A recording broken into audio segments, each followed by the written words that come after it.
गमों की आंच पर आंसू उबाल कर देखो, गिरेंगे रंग किसी पर तो डाल कर देखो, तुम्हारे दिल की चुभन भी जरूर कम होगी, किसी के पांव का कांटा निकाल कर देखो। नागरिक विकास नगरीय विकास नहीं होता। कुंभ में 10-10 करोड़ 12-12 करोड़ लोग पड़े हैं एक साथ, उसे कहते हैं नागरिक विकास। सबके मन में आध्यात्म है, सबके मन में भक्ति है, सबके मन में प्रेम है, इसलिए लोग एक दूसरे की सहायता कर रहे हैं, एक दूसरे को भोजन करा रहे हैं, इसे नागरिक विकास। और पश्चिम का हमला हमारे नागरिक विकास के खिलाफ है। कोरोना में जब पूरा विश्व सिमट गया था तब हम क्यों बचे? नागरिक विकास के कारण बचे। इस नागरिक विकास का बीज अभी जिंदा है। आगरा वालों, इसे समय रहते बचाओ। मैं आगे बैठे हुए बहुत सारे लोगों को जानता हूं जिन्होंने कोविड केयर सेंटर के टाइम, जब मैं कोविड में काम कर रहा था, 2700 गांवों में हमने कोविड केयर सेंटर खुलवाए थे। इन सब ने सहायता की थी मेरी। ये सब मेरे साथ लग गए थे। वहां सिलेंडर पहुंचना है, वहां रेमडेसिविर पहुंचनी है, वहां टोसली जुलैब पहुंचनी है। ये बीज केवल भारत में जिंदा है। तभी कारण है कि एक तो अमेरिका था जहां लोगों ने जनरल स्टोर लूट लिए, टॉयलेट पेपर के लिए एक दूसरे पर गोली चला दी कि मैं कि तू, और दूसरी तरफ गर्व करो इस देश के नागरिकों कि तुम इस देश में पैदा हुए जहां अस्पताल में 72 साल के एक आदमी ने अपना सिलेंडर हटाकर एक 24 साल के लड़के को दे दिया कि मैं तो अपना जीवन जी चुका, इस बच्चे को बचाओ, ये बचना चाहिए। यह जो त्याग है, जो दे देने की प्रक्रिया है। दिवाली पर मिठाइयां सड़के चली जाती हैं तुम्हारे घर में और तुम बाहर नहीं बांटते। रोज कपड़े खरीदते हो, उसके बाद भी कपड़े बेच देते हो। OLX पे पुराना फर्नीचर बेचते हो। भगवान ने तुम्हें नया फर्नीचर देने योग्य बनाया, इस पुराने को उसे दे दो, इसके घर में फर्नीचर नहीं था, इसको किसी और को दे दो। यह नागरिक विकास है जिसमें आप संकोच में हो सोचते समय कि मैं तो ऐसा नहीं करता हूं क्या। अगर ऐसा करते हो तो आज प्रसाद स्वरूप इस भावना को चढ़ा के जाना। गमों की आंच पर आंसू उबाल कर देखो, गिरेंगे रंग किसी पर तो डाल कर देखो, तुम्हारे दिल की चुभन भी जरूर कम होगी, किसी के पांव का कांटा निकाल कर देखो। इक्ष्वाकु वंशीय राजा हरिश्चंद्र इस मुहावरे का जीवंत उदाहरण है, जिनसे सतयुग समाप्त हुआ और त्रेता प्रारंभ हुआ। एक ऐसा राजा जिसने एक साधु के ये कहने पर कि पता नहीं तू दे पाएगा नहीं दे पाएगा, और पूरा राज्य दे दिया। उसके बाद पंडित ने कहा कि दक्षिणा भी दे। 11 स्वर्ण मुद्राएं। खजांची से कहा 11 स्वर्ण मुद्राएं ला दो। पंडित ने कहा कैसी मूर्खतापूर्ण बात करता है, जब राज्य मुझे दे चुका तो कोष भी मेरा हुआ, इसमें से कहां देता है? अपने पास से दे। अपने पास से कहां से देता? तो गया काशी, और काशी में खुद को बेचा राजा ने, और वहां से 11 स्वर्ण मुद्राएं लेकर उसको दी।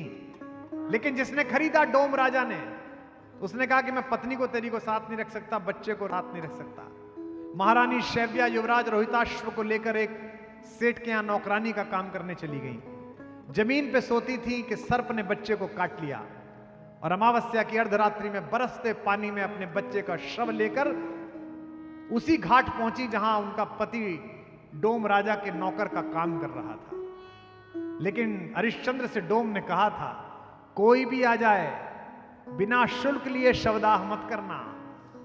और हरिश्चंद्र ने कहा कि देवी आप मेरी पत्नी हैं, ये मेरा एकमात्र पुत्र है, लेकिन मैं नीति से बंधा हुआ हूं, शुल्क तो देना पड़ेगा।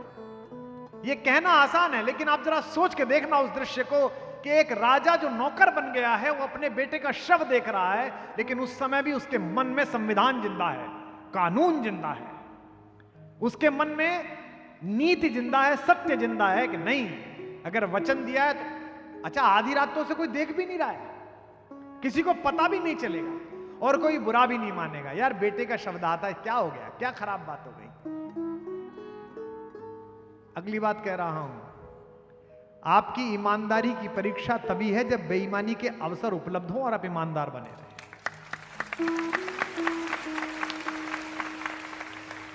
और ये मैं कह रहा हूं, अन्यथा जानता हूं कि कट्टर ईमानदार बने रहने वाले लोग भी जब अवसर उपलब्ध हुआ तो कट्टर बेईमान से दो है।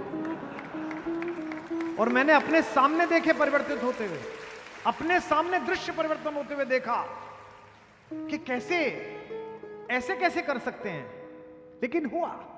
अवसर सामने और उसके बाद आदमी ना करे तो ईमानदार है। हरिश्चंद्र के सामने अवसर था कि वे ईमानदार भी बने रहते और केवल उनकी पत्नी जान पाती जिसने टैक्स की चोरी की। वो कहती भी नहीं मेरा पति टैक्स चोर है, लेकिन सत्य पर उन्होंने मोहर लगाई। इसीलिए वे राम के पूर्वज हैं, इसीलिए वे आज आदृत हैं। अंधेरे में भी ईश्वर देखता है, उजाले में भी ईश्वर देखता है। हमसे लोग कहते हैं, तब भी कहते थे, इतना सच क्यों बोलते हो? देखो विज्ञान के विद्यार्थियों, शब्द ऊर्जा है। मैंने बोला तो मेरे गले से एनर्जी निकली, इस माइक में गई, इको हुई। हमें विज्ञान में पढ़ाया गुरुदेव ने, E = mc²। ऊर्जा न नष्ट की जा सकती है, न पैदा की जा सकती है, वो केवल रूपांतरित की जा सकती है। आने वाले 50 साल बाद नासा काम कर रहा है, दुनिया में जितनी आवाजें गूंज रही हैं सौर मंडल में, वो सब डिकोड होंगी।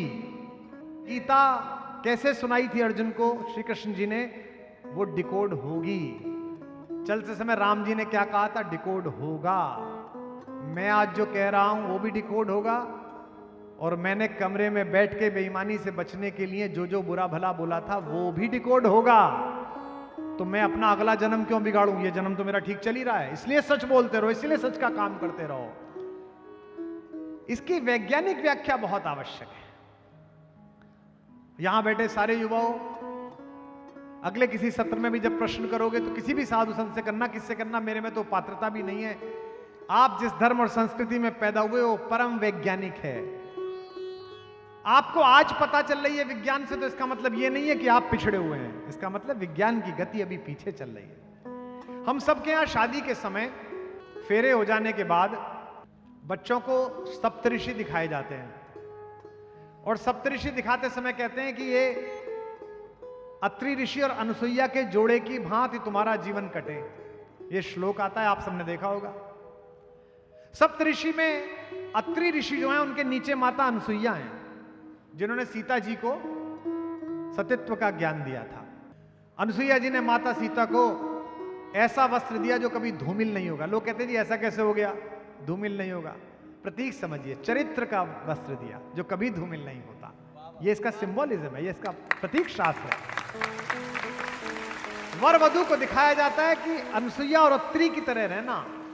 यह हजारों वर्ष पहले हमारी विधि में लिखा गया, और अभी 50-60 साल पहले अमेरिका के वैज्ञानिकों ने यह ढूंढ के निकाला कि अत्रि और अनुसुईया दो ऐसे ग्रह हैं जो अपनी धुरी पर तो घूमते ही हैं, लेकिन एक दूसरे के चारों तरफ भी घूमते हैं। यानी कि वर वधु से कहा कि तुम अपना अपना काम तो करते रहना, लेकिन एक दूसरे से भी लगातार संपर्क में रहना।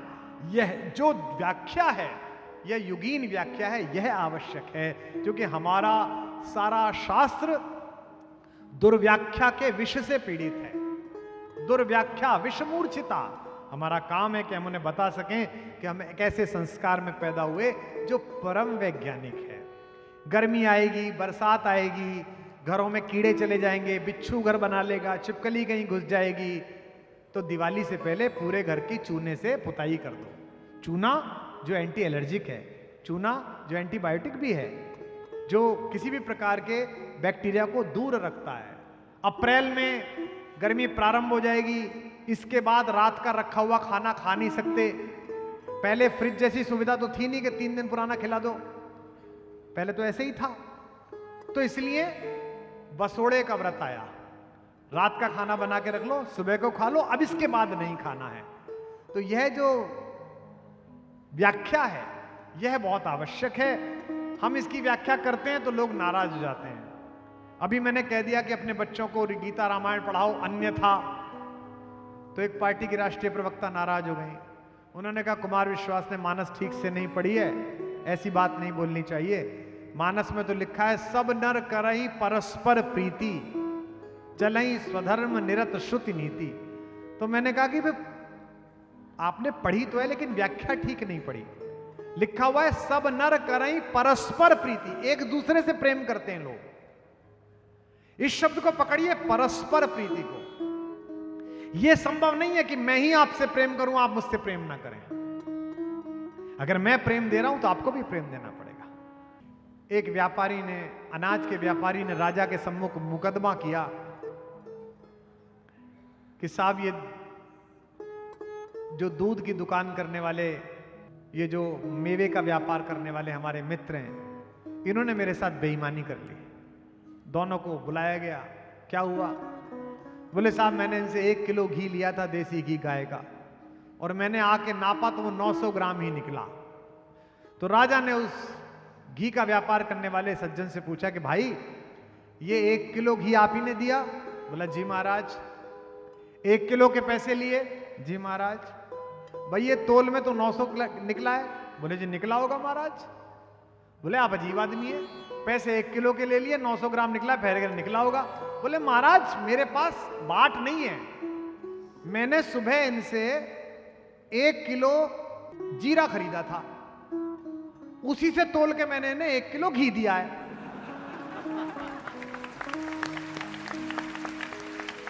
अब महाराज आप तय कर लो कि मैं बेईमान हूं कि ये बेईमान है।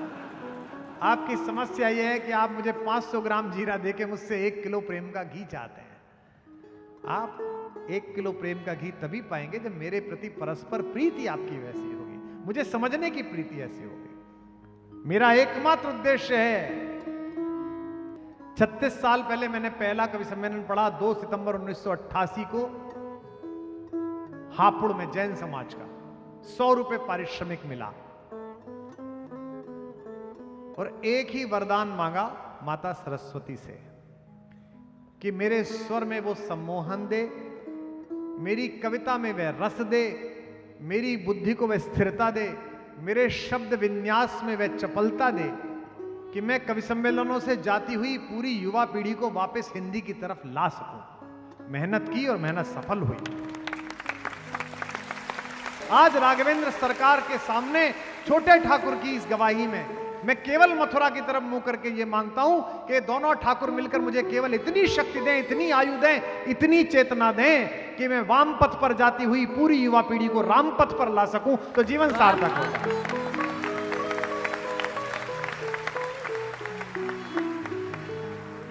इसमें जो साथ आए उसका स्वागत है। जिस विश्वविद्यालय को बनाने के लिए दिन रात मेहनत कर रहे हैं, बनाएंगे, और ऐसा बनाएंगे जिसमें 24 साल का लड़का जब निकलेगा तो उसके जीवन में कभी डिस्प्रिन ना खाई होगी, उसने कभी बाजार का दूध ना पिया होगा, उसने कभी यूरिया का खाना ना खाया होगा, उसकी आत्मा भी ऑर्गेनिक होगी, उसका मन भी ऑर्गेनिक होगा, उसका भोजन भी ऑर्गेनिक होगा, उसका शरीर भी ऑर्गेनिक होगा। ये लगन भगवान के संकल्प के प्रति लगाए रखो, क्योंकि जाना तो सबको है, मौत से बचने की एक तरकीब है, दूसरों की सोच में जिंदा रहो।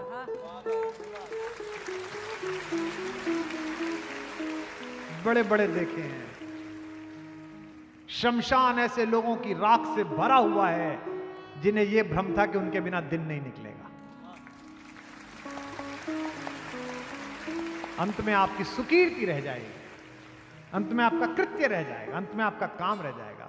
बस राम जी से कहते रहिए, ये जो लगन लगी है आपकी यहां बैठने की 2 दिन की, ये दीर्घ स्थायी हो, आपकी चेतना का प्रणाम दीर्घ स्थायी हो। हमारे यहां गाते ना, लाला जी से, आपके लाला जी से कहते ना, लाला जी मोरी लागी लगन मत तोड़ना, लाला जी मोरी लागी लगन मत तोड़ना, लाला जी मोरी लागी लगन मत तोड़ना, लाला जी मोरी लागी लगन मत तोड़ना, लागी लगन मत तोड़ना, हो राम लागी लगन मत तोड़ना, लाला जी मोरी लागी लगन मत तोड़ना, लाला जी मोरी लागी लगन मत तोड़ना, लाला जी मोरी,